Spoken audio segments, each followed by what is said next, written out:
চলে আসলাম রান্নাঘরে। আমার রান্না শুরু হয়ে গেছে। তো সকালে টিফিন বানাবো, তারপরে আবার রান্না দুপুরের। তো আজকে আমার দুপুরের মেনুতে আছে কলার ছোলা বাটা করেছি। কলার ছোলাটাকে সিদ্ধ করে তারপরে কাঁচা লঙ্কা রসুন দিয়ে বেটেছি। বেটে কালো জিরে শুকনো লঙ্কা ফোড়ন দিয়ে আবার তেলে টেলেছি।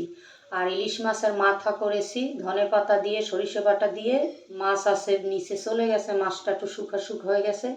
লাউর ঘন্ট করেছি আর করেছি করলা আলু ভাজা। এটা ছিল আজকে আমার দুপুরের মেনু। আর ভাত আগেই হয়ে গেছে।